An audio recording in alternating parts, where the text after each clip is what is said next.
So welcome to today's Ascendo Reliability webinar. This is on how to learn reliability and reliability engineering.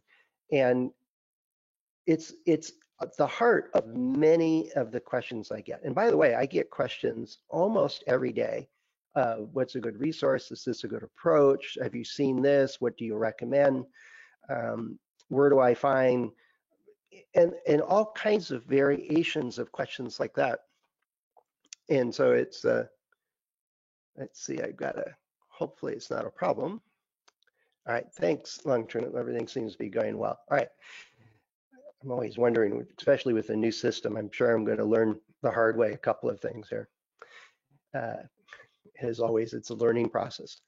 But in the last couple of webinars I've done over this year has been, well, what is reliability engineering and how do you, what do you do as a reliability engineer, things like that.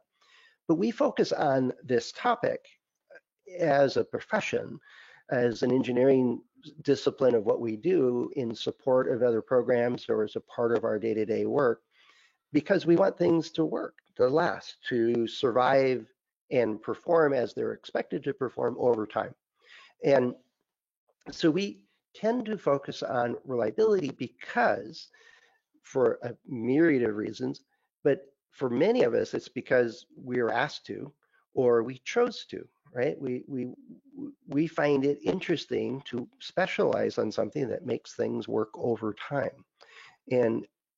But we may have been tapped on the shoulder to do this. We may have, decided to go to college for this or whatever.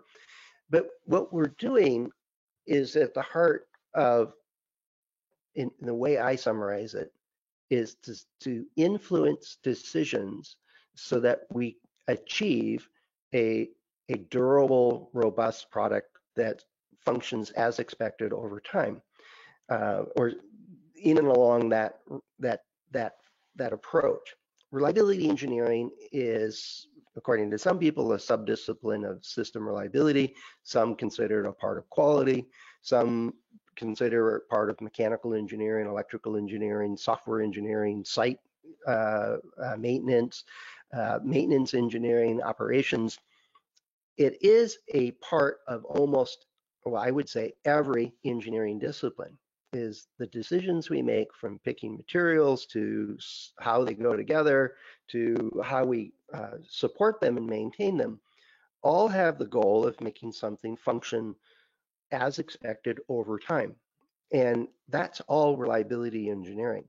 Now, we often, the folks that specialize in it, then build skills and capabilities and knowledge that supports the team and the organizations we work with to achieve those same goals. But you don't have to be called a reliability engineer to do reliability engineering, I think is my main point there, right?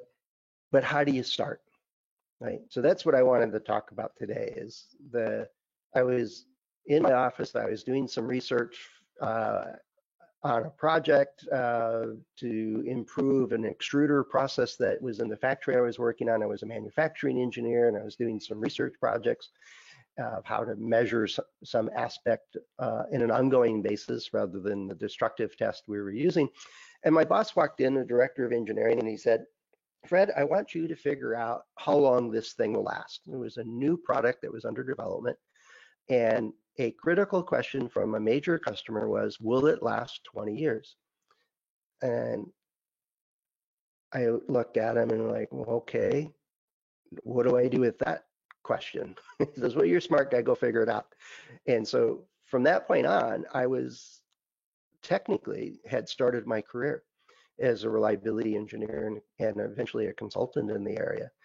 But that day was a challenge, and that week was interesting. And within the first year, though, I hit my stride, and I really liked what I was doing.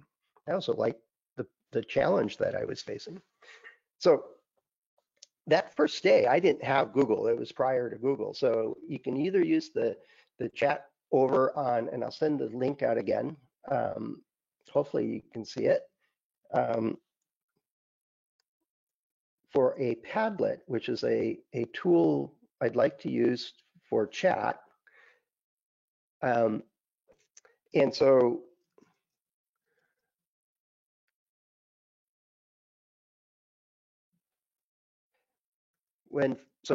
if you're just getting started, somebody said you're at now, or you just started a new task, you're out of school now and you're getting your first assignments, what would you look up, right? What is it you would do um, to you know, what is reliability? That's actually a good question. Um, because many of you know that I've looked at it and tried to address that question a couple of times in these webinars. Is that most people consider it's dependable. It's if you look up images for reliability, you'll get German shepherds, dedicated, loyal creatures. So reliability is somebody. You're trustworthy. If you say you're going to do something, you're going to do it. That kind of thing, where it's not the same as what we typically talk about, is it's a function in an environment with specific conditions over time with some probability of success, right? So, but just getting started, we often are just looking for, well, what's the definitions and terminology, right? You know, uh, and just what are we trying to do? What's our tackling part? See, I didn't even know that I was being asked to run an accelerated life test when I started. I was asked, you want to know if this will last for 20 years? And so, of course, my first thought was I get to go to Northern Italy, which is where the customer was, and watch the product and measure it over 20 years, which would have been great. They wanted an answer in like 6 months. So my hopes of going to the Dolomites and monitoring the product's performance were dashed pretty quickly.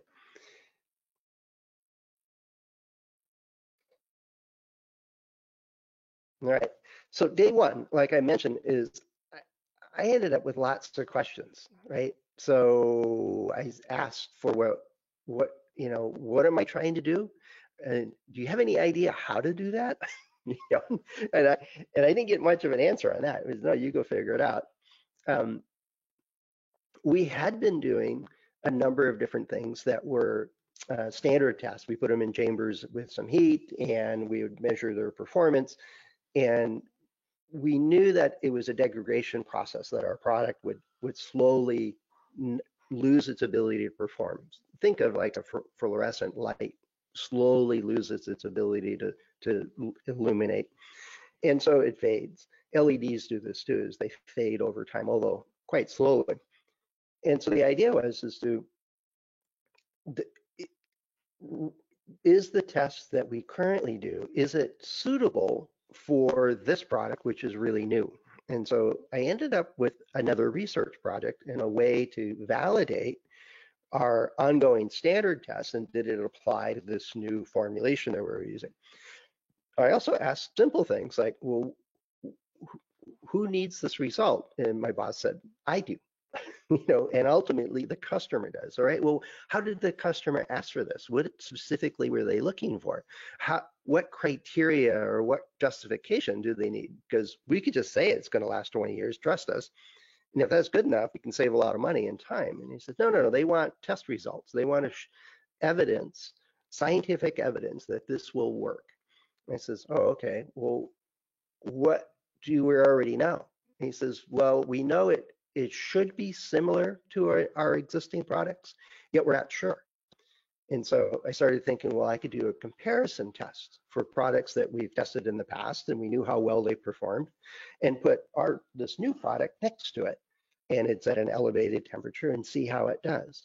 But that started to just raise more questions, right? If I have a different performance out of it, is that because it's better than the old product, or is it going to fall off a cliff some point, or does it have a different fundamental mechanism that temperature may not apply, or and so on. So I started to make a list of people I wanted to go ask questions to, right? My director answered a good number of them for me, but we had a chemist in the building. We had some senior materials engineers that I could go talk to. There was the folks that were running the existing tests at previous products and so on. I could go talk to them and what they knew and didn't do. The corporate group had some R&D folks that I was recommended to go talk to and about the material science of what we were trying to do. But I started that very first day just making a list of questions that I thought I needed to get answers to before I could even start planning what I was going to do. But this is pretty normal, right? We don't walk into a situation knowing all the answers. So we just go out and ask a bunch of questions. But as I started to formulate more understanding of what we knew and didn't know, then it was a triage, right? Well, what kind of project am I doing? Right? Am I doing a research project that's going to influence a whole field of study, or am I doing a comparison, or am I trying to understand what elements of this product create its longevity, or what's the exact question I'm trying to answer? And in my case, it was, we want to know if this new formulation will last for 20 years. And so part of it was similar to one of the comments in the Padlet was, well, why do products fail? Well, what causes this product to fail, right? And in my case, it was a polymer degradation. It was chain scissioning. The polymers are made up of long strands of atoms, basically molecules in long strings, think of it. And when those break, which is called chain scissioning, the material property changes. It becomes less elastic. And for the particular product I was working on, that meant it lost its ability to function slowly as this phenomena occurred. And so as I dug more into the actual chemistry that was going on and understanding this with the chemist, it seemed like this is a natural application for the Arrhenius equation, which they told me about, the chemists did. And I'm like, okay, why didn't we use that on our other tests? And so the basic approach was understanding the problem. And I spent a good amount of time just understanding what exact question am I trying to answer, and what's the appropriate approach to dive into that. Right. The question of, why do chain polymers degrade? Well, part of it is just that the energy imparted on it, like heat or their natural motion or so on, it causes bonds within that molecule chain to separate, to break apart. Sometimes it's oxidation, and in my case, that's exactly what it was. Is oxygen molecules would, or atoms essentially would interweave and be near these polymer chains, and the chain would break because it preferred, at that point, it preferred to be with that oxygen than it did to be with what it was connected before, probably carbon. And it needed a little bit of energy. It was part of the normal degradation process for this. And at normal temperatures, it went very, very slowly. But at high temperatures, it increased. It was just increased the frequency of this phenomena occurring. But that's the level of detail I got into it. Now, I'm talking about this one particular issue, but it applies to just about everything we do. What exactly is it, this failure mechanism? And any of you that have asked me a question on how to do a test, for example, any kind of reliability test, I almost always respond with, well, what's the failure mechanism? What's the detailed phenomena that's causing the failure to occur? And if we know that, then we can design a test. And so the folks around me, when I first started, that was their focus, is you need to understand what is happening at a chemical level in order to design this test. And I'm like, okay. And that stuck with me. I've been doing that for 25, almost 30 years now, focusing on the failure mechanism, but also then well, how do I answer this question? Once I understand that phenomena, what what am I trying to do? Right? Is this a process improvement thing, or is this just making sure it's a pass fail, or is it what's the criteria by which the answer is adequate? Right? And then that helps me figure out the approach. And then it was, all right, I need 800,000 samples. I need to run this for 5 years. I need, 47 people to prep all the samples and make the measurements. I need a bunch of test equipment. And then, that grand scheme all came crashing down. Is no, you don't get all those samples. No, you don't get all this stuff. No, we don't really know these parts of it. We think this is important. We think this is not important. It got fuzzy quick. And also, my boss reiterated after a couple of days of thinking about this and working on it, he said, well, we still need the answer in 6 months, right? We need a good enough answer. And so time was my biggest problem. I could get plenty of samples, and I had chambers, and I could get 3 different temperature chambers at 3 different levels. And so the sets of constraints and what we had available started to take shape. But I needed measurement equipment. I needed ways to monitor the samples, a lot of samples, on an ongoing basis. And that became just another hurdle for the project, right? To figure out how to um, uh, manage and make the measurements I needed to do. And then I learned that you have to make it at a specific temperature. The product was temperature sensitive, and so I would get different performance results out of that. So it became as much of a project about how to make a good measurement of this feature we're looking for as it did to actually understand the failure mechanism. And so out of that first day, I ended up with a long list of questions. And some were quick answers. Some people knew immediately, or we had reports on, or we had an understanding of. And others led to a lot of details that needed to be sorted out. And so that was the fun part.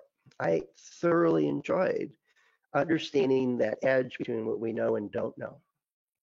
Right. So what did you do your first day? Right? How did you get started on your first day? And I'm going to set up a new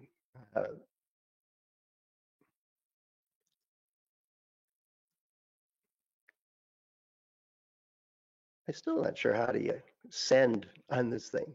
I think I just click outside the box and it sets it up.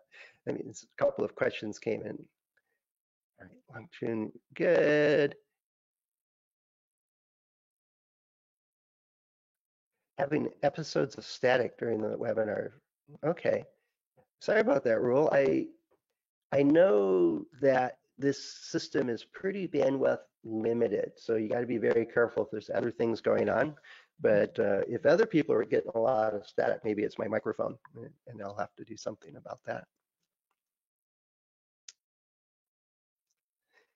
Yeah, read a standard on your first day. Hopefully it wasn't Mail Handbook 217. I'm just joking. No, really, I hope it wasn't Mail Handbook 217. Standards provide, a starting point of how others have approached something. But it's usually you got to be very careful. Is it apply to your particular circumstance? For me, we knew we had a new chemical formulation, right? We had something that our old standard really we didn't know if it applied or not. And that was the heart of what I was doing. Taking a look at field data, what do we have? What do we don't have? What kind of failure mechanisms do we see? So thanks, no static in your end. Yeah, you open the book called Practical Reliability Engineering, and that's by it's the 5th edition now by O'Connor and Kleiner. And the first book I had was by Wayne Nelson, Accelerated Testing. But I very quickly found Practical Reliability Engineering and Reliability Engineering Management, or Handbook of Reliability Engineering and Management, and it was by Iverson, Coombs, and Moss. It's a bit dated now, but it's some of those basic text references got me going. Yeah, explain the root cause. Yeah, good. You're given a team of reliability engineers to supervise. Hopefully you had some experience either with management and or reliability or maybe design or something like that that helped you out in those circumstances. Uh, it's a big field. There's a lot to reliability engineering. And usually people get started with, here's your task, here's your mission, here's your objective, or something like that, and today we can start with a Google search. Hopefully that person then finds the Sendo reliability and then it puts them on a good start. That would be cool. Okay. Yeah. The first day of any job for me anyway, in the first couple of weeks is really a learning curve, learning as much as I possibly can. And my first day almost always involves heading to the library, right? At Raychem, we had a corporate library, and I got to know the librarians there very, very well. And I was in technical journals and textbooks and research reports, internal reports, dissertations, just about anything you can imagine that was related to the field I was in, to get up to speed, to keep current eventually. But one of the things that first week taught me, and what I'm suggesting is how you learn reliability, is to keep in mind that one, we're focusing on failure mechanisms, right? We're almost always trying to focus on either identifying the failure mechanism or minimizing the occurrence of that mechanism as it goes on.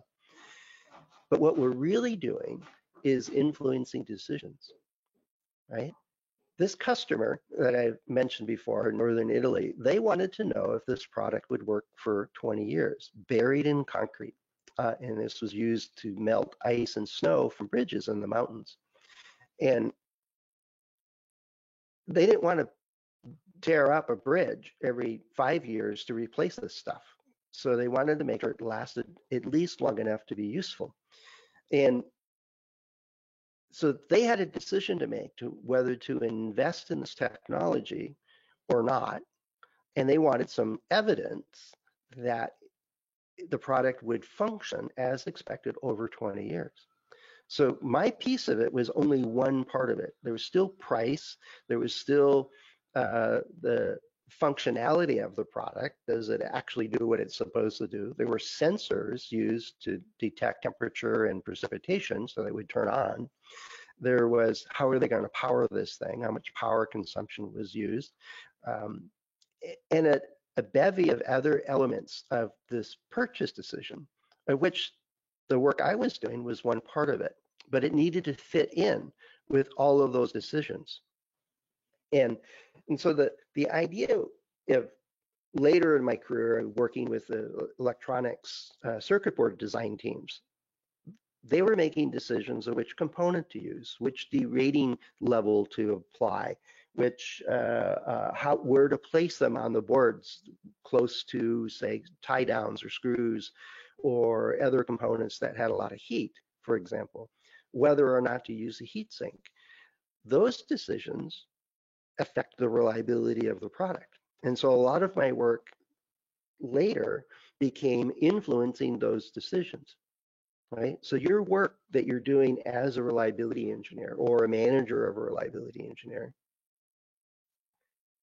the idea is to, one, understand what's the task you're going to go do.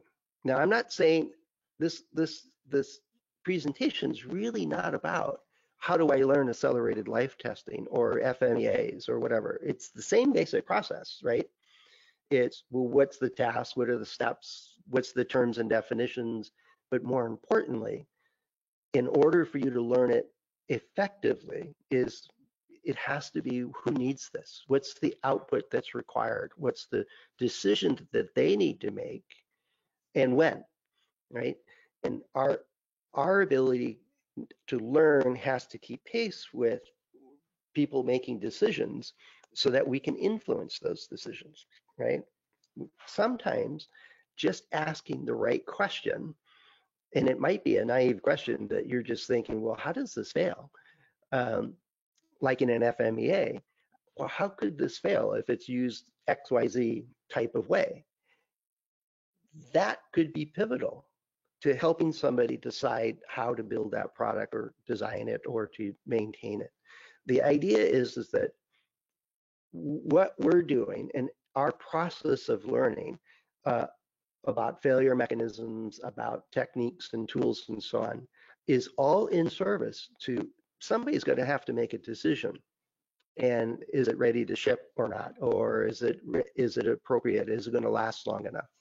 And so understanding those decisions that are going to be made, and there's always more than one, and what's their context, allows us then to frame what we need to know and what we need to deliver. Now, I mentioned this already, is there's tons of connections. These decisions are not in isolation. It feels like that sometimes, right? When you're working with a team and they say, hey, we need an FMEA, go do it. And you get the team together and you do a wonderful study and you come up with a bunch of action items, and the program manager says, oh, we're not going to do anything with that. We just need to say that we did an FMEA.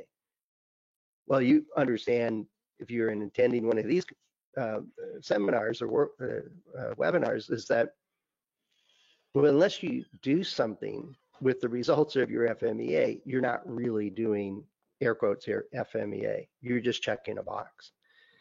So what we do, whether it's running an accelerated life test or creating a derating guideline or calculating safety factors or analyzing field data, it's usually, and I would suspect always, in context with a lot of other people, a lot of other elements, a lot of other decisions that need to be made.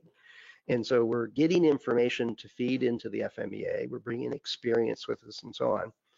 And we're also using those results to do something else, influencing a decision or feeding into another process. And so doing a task well in isolation has little to no value.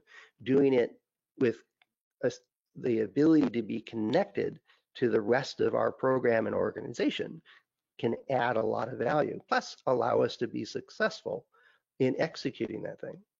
And that's the third point, really, in this whole context here, is that we're going to ask questions. We're going to learn as we go. We're going to pick up knowledge and understanding what gaps need to be filled, either by a study or a test or some research. We're also going to influence decisions, but the entire process is in context of adding value.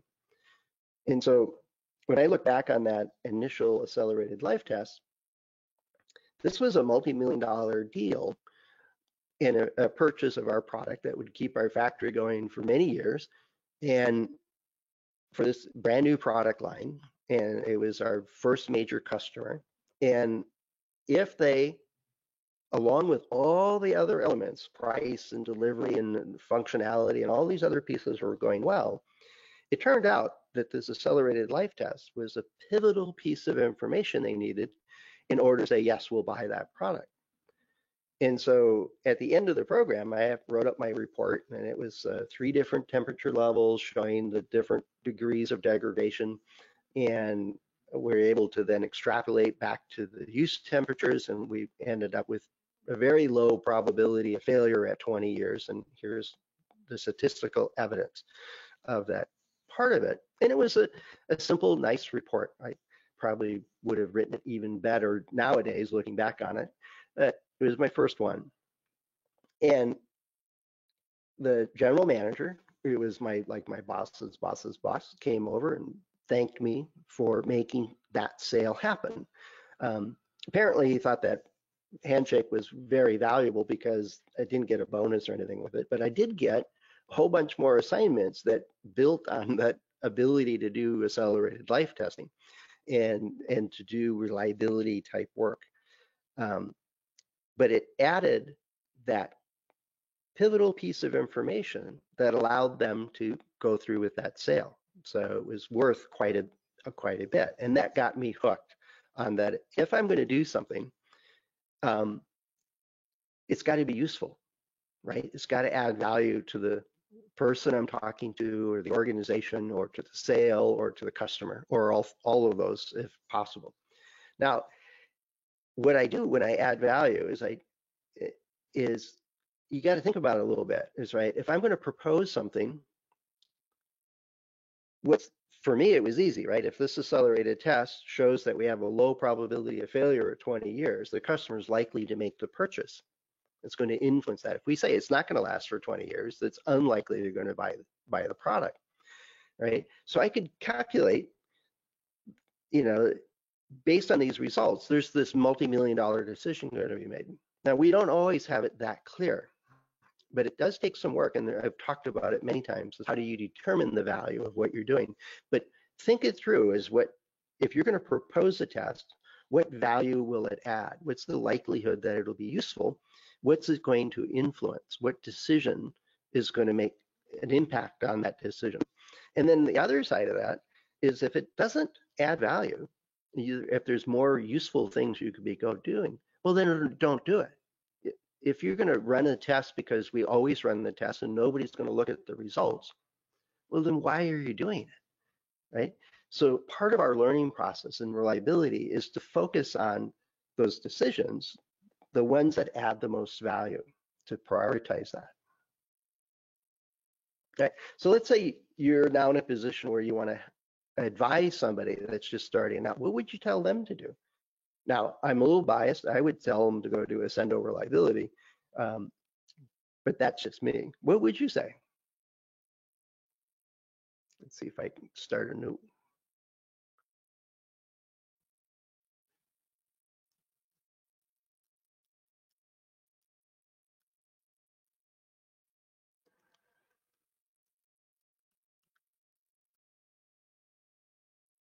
I don't think I spelled much of that right.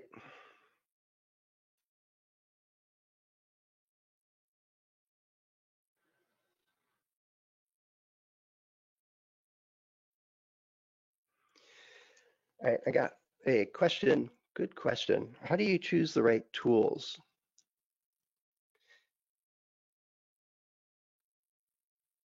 And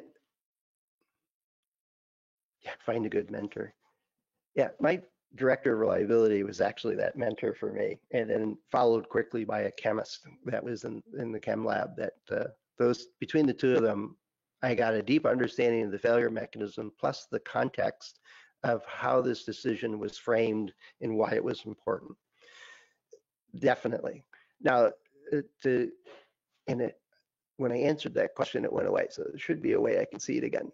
Got a question in the question tab from Tammy. How do you know what reliability tool to use, for example? You know, one of the earlier ones was the comment of, you know, read the standard. You know, what do people already do? If you already have that history, that's a good place to start, is use tools from there. But as part of the learning process we do is we open up the trade journals, we open up, go to a conference, we do a Google search for ways to measure, and in your particular case is for life of a lubricant, for example. Some vendors share a lot of information that can help you answer that question. They tend to focus on their lubricant, but the techniques they're using may apply in more broad sense. But understanding, well, how does the lubricant fail? Going back to that, so it may be doing technical papers and doing some research in that area to understand the failure mechanism, and then how can you measure that? But the idea of there's no one right tool for every circumstance. It's also couched in, well, who needs the results of that information? To what certainty or what level of detail, specificity do they need it, and so on. Usually it's start where you can, learn from that, you know, adjust and move on, right? And keep learning and applying and learning and applying. This process of learning reliability engineering is an ongoing process. One, we keep figuring out new ways to make things fail as customers. But two, our sensors and technology and measurement systems keep evolving. The material sets we keep using keeps changing. And so our ability to absorb knowledge and ask the right questions is pivotal for us to learn how to be a reliability engineer. And so let's go back. I got a few comments on how would you advise someone just starting out. Yeah, understand the customer, give them a report. Let's see, a case report, some of the history, what's been done before. That's a great one. Use cases is what are the constraints, and that's all of that, day one kind of stuff is what is my boundaries here for this problem I'm trying to solve. Look for examples. That's where I went to the library. I looked for, well, somebody else has figured out how to test polymers for degradation over time. What did they do? What kind of studies did they do? What kind of research did they do? What kind of statistics is involved here? And that's where I ended up with Wayne Nelson's book, right? And along the way, as you get started, and one of the comments there is sit for the CRE exam. Even if you don't sit for the exam, but you study for it and understand the range of tools and techniques available to you, that can add a lot of value and get you started. Yeah, no, those are all good. Okay, so I think that's good. All right, now let's say you've been doing this for a little while and you're solving your first sets of problem. In that first year, I did solve that first problem of a product lasted for good likelihood that it would last for 20 years based on about 4 months worth of testing. And we ran the test a bit longer, and I actually ended up writing my first technical paper because of the degradation wasn't linear. And so I couldn't use the standard techniques from Wayne Nelson's book. So we ran into a university professor who says, oh, we can use a Wiener diffusion process technique to solve that, which opened me up to learn a lot more. But one of the parts to learning anything, but learning reliability, is that the hard part here is this concept that if we do our job well and the products are reliable, right, and our production line is maintained well so that it doesn't fail unexpectedly very often, the reliability work is then almost invisible, right? You're not the hero bringing the line back up at the latest hour just before the last push for production. You're not spending, a weekend solving a field problem so that it gets designed out of our production line. If you do our job well, we don't have those emergencies. It'll happen on occasion, but there'll be way fewer of those. But there's this concept, and I'm trying to remember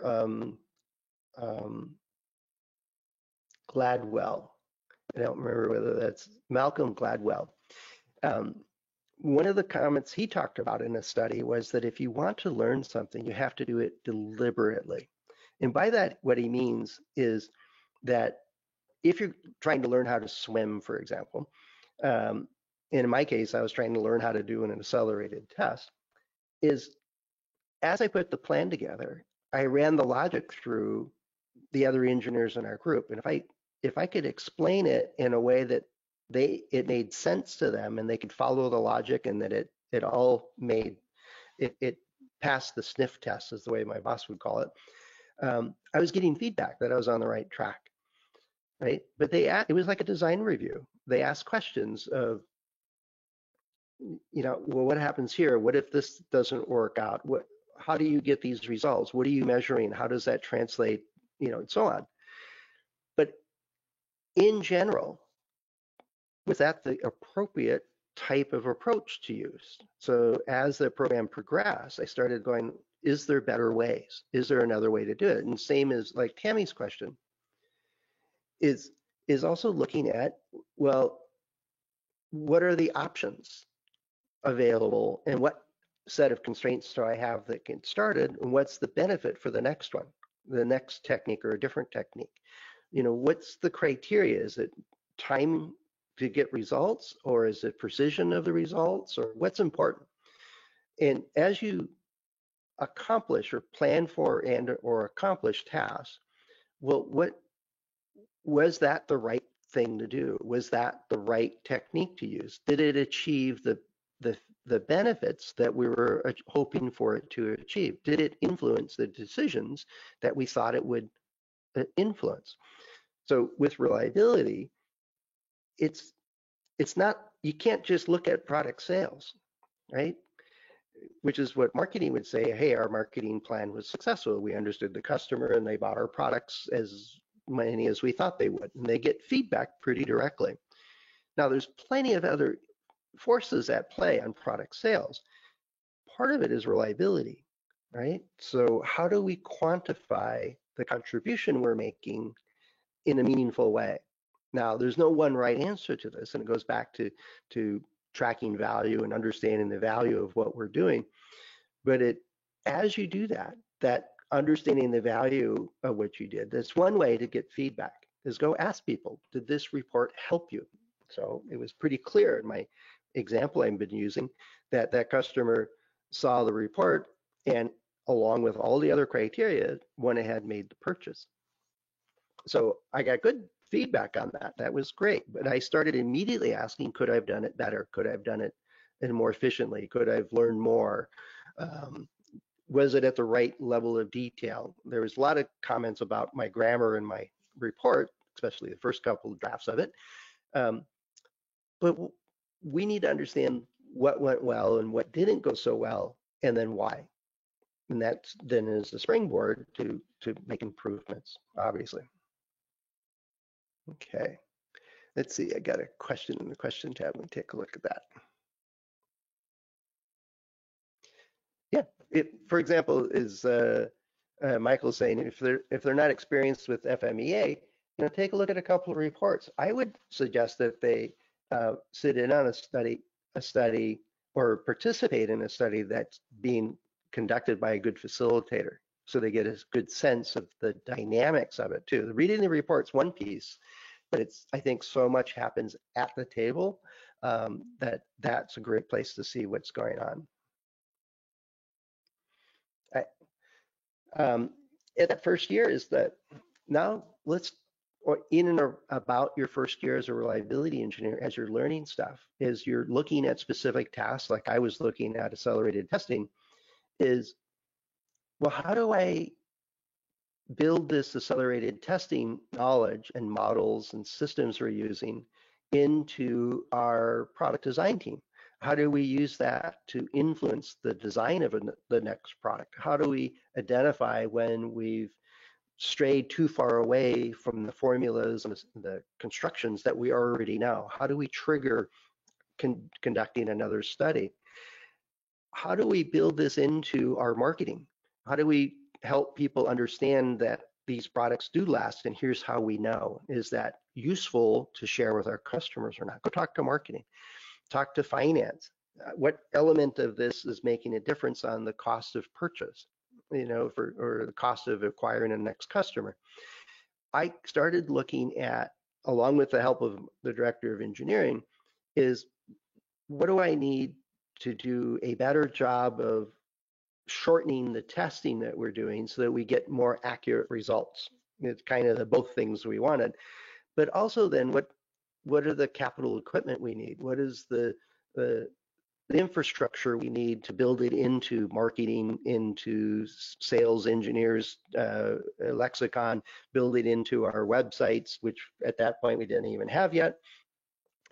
All of those other elements. How do we spread this ability to understand the duration and the life of our product into areas that make it easier for us to achieve those results? And this was, instead of that first test I did, which was pretty much in my office and in the lab, and other than asking, pestering, as some people would call it, lots of other people for answers, what I want to do with the strategy is help people influence their own decisions. Make sure that the reliability of the product is part of their decision making. And how can I create a culture or a set of guidelines or pieces of information that helps them consider reliability, and then come to me as the reliability guy when they need help. But the more that they can do it on their own and do it well, the better the culture is around the reliability. And so the idea here is for myself, I need my network, right? I went to a conference. It was where I first met Wayne Nelson, and have chatted with him on and off over the last 20, almost 25 years, and learned an immense amount. And hopefully my questions help him learn as well. But I've also worked with lots of people all over the world, and am not shy, as you know, to ask questions. But in the organization, it was, well, how do we do a design for reliability, set of guidelines? What references do we need? So I had Wayne's book, and I had O'Connor's book, and other documents and stuff about our product and our failure mechanisms. I made those readily available. A lot of what I'm doing on Accendo Reliability these days started with this first year of my working as a reliability professional. It's not okay in my mind to be the scholar that knows it all but only answers specific questions. I don't think that's useful for anybody, right? But helping other people to enable others to make good decisions, including the consideration of the reliability impact, is much more powerful and much more useful. Yeah. And how do you build that into the organization? And so my first experience was my boss came to me and said, hey, we need to figure out how long this will last. He already knew to ask that question. And I don't think, and I know in part it was prompted by that customer, but it was also something that he did normally. And so I already had senior management that was on board with, we need to understand reliability around all aspects of our product. And this one needed a particular, more in-depth study. So it was already there. I wasn't really even aware of it until I got involved doing accelerated testing. And then I've seen it in organization and organization after that, that this culture piece is by far the most powerful thing we can do. So as you learn reliability, is take that learning and immediately teach it to other people. Encourage other people to do the reliability stuff, whatever that may be. Ideally, and I think most everybody has heard of it, is you want to work yourself out of a job. And if the rest of the organization is doing the reliability stuff and reliability is going well, then you could walk out the door and the program would continue. That's what we're looking for. And what I found is that path of working yourself out of a job just lands you into better and more fun and more challenging or different or interesting jobs. You get more choices, as opposed to doing it all yourself. And then when you walk out the door, the program collapses because nobody's doing it or understands it. And you work yourself silly trying to keep up with all this stuff. So be smart about it. As you learn reliability, realize what it takes. How did you learn it? How did you capture it?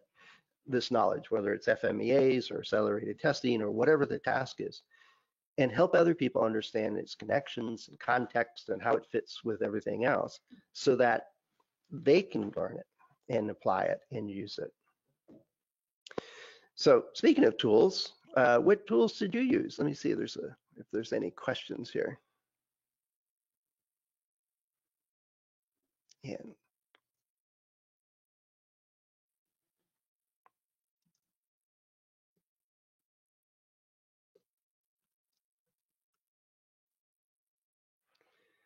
what tools did you first learn? Let's see, some of the other comments. Yeah, curveballs. Oh, there's definitely curveballs. I like that comment. The ability for us to keep learning, it just doesn't stop. And yeah, cables not seating, solder joints being formed cold so that they crack and fracture pretty easily.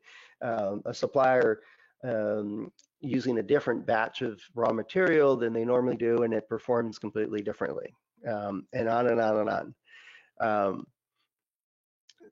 There's one of the things, and a number of you recognize this, it's not always the long-term issues that create product failures. It's one that we often study, right?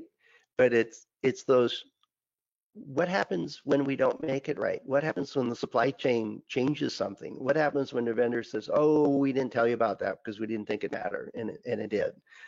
Oh, it's the same form, fit, and function, but it's half the price. We generally don't have a lack of ways to learn something. All right. Basic analysis, data handling with JMP. Mohammed, you jumped into the deep end of the pool with JMP. That's a good program, and it's a big task dealing with the analysis and data handling. Good for you. Yeah. And then also the ReliSoft tools. Cool. Yeah, you ended up in the stats end of the reliability pool. FMEA, HALT, reliability block diagram. Those are all very good tools, all commonly a good place to start. It's the same basic process. I started with accelerated life test, but how does it fit with everything else? What are the decisions that are going to be made? How does this work in context? And so on. So ongoing, I'm going to touch these just real quickly as you continue to learn. I am learning new stuff every day, and the more folks I talk to, the more questions I answer, the more details I do. Um, there's no lack of learning of what we're doing, and so it just becomes an ongoing process. But the fundamental piece is, well, who needs to know this and when? What's the criteria that they need this information, right? What decision is going to be made from doing an FMEA or a accelerated test or whatever it is? Or if I'm going to set up a program, how does that influence decisions for the products or for the customer or for the maintenance program? And if we don't really know how it's going to be used, either we got to figure that out and make sure it's something that's actually worthwhile doing and useful, or just don't do it. Doing things because you can, but nobody uses, is a waste of time, right? So focus on decisions. The other piece that comes into this issue ongoing is your leadership role. It's one of those areas that as a reliability professional, we can lead. We are cross-functional by nature, right? We work across silos, we work across departments, we can work from finance and marketing to operations and design, and everybody else in the organization pretty much. We work with technicians on the first hour of the day, and the second hour of the day, we're with the general management. We can raise and focus on issues. We can communicate and teach our peers and our colleagues, and we can influence decisions at every point in the organization. And if that's not leadership, I don't know what is. You have the opportunity to do it. And given the skill sets that come to being a good reliability engineer, leadership is just part of what we do in order to be successful. And so keep that in mind as you're learning, is you also need to learn how to work with other people and to communicate well and to influence people, because that's critical for us to achieve the reliability objectives that we're trying to achieve with our customers and organizations. And always, always, always, what's the value, right? Let's do an estimate. If we're going to do this accelerated test, what difference will it make? And if it's of low value, well, there's probably something that's more useful for you to go do.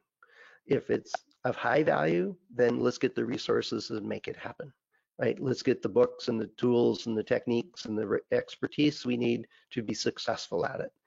And it's all in context. If we don't know how useful or valuable this is, then we don't know what kind of resources to spend on it to get an answer.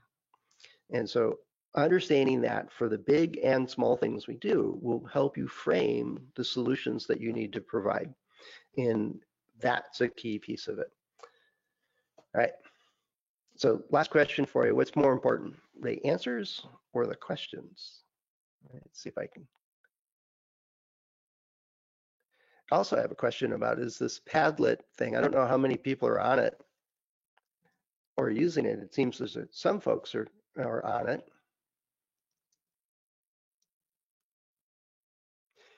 Um,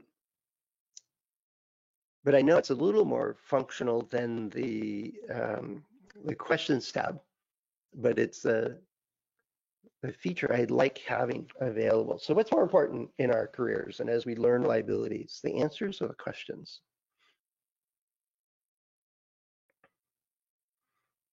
Okay. Another vote for block diagrams. Uh, That's a common one. Start with a model. It's a good foundation point to collect data, field data, vendor data, test data, and put it into your block diagram as you model out a system or subsystem. That's all a good place to start.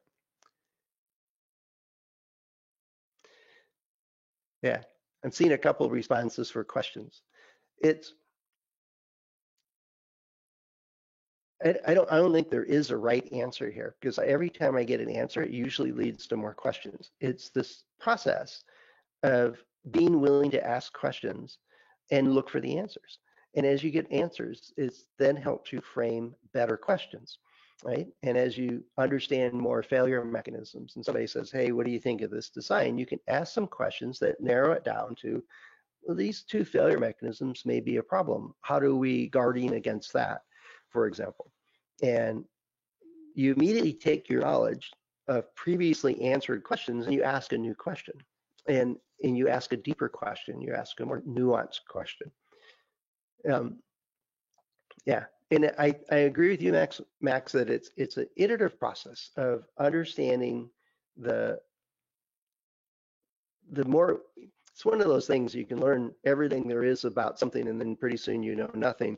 Or there's some phrase like that. I think it's associated with going after a PhD in higher education. But the idea is that there's no end to the questions we can ask. It's now put that in context. So let's answer the important questions.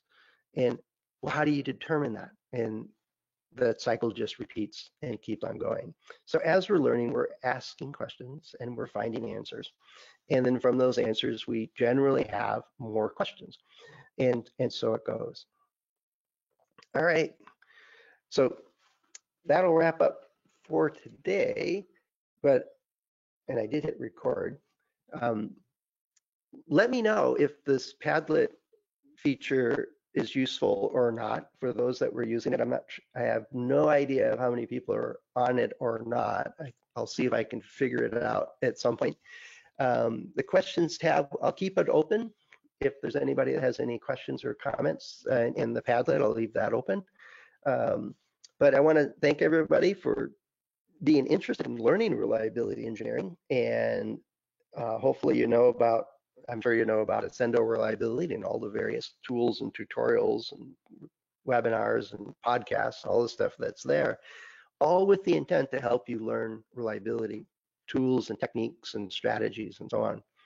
If there's something that you're looking for, ask a question. Send me an email, send me a note through Accendo, and be happy to help if I possibly can. So with that, I think that'll be the end of the formal webinar. Please have a great rest of your Tuesday. Stay safe, all those good things. Hope everything's going well for wherever you are. And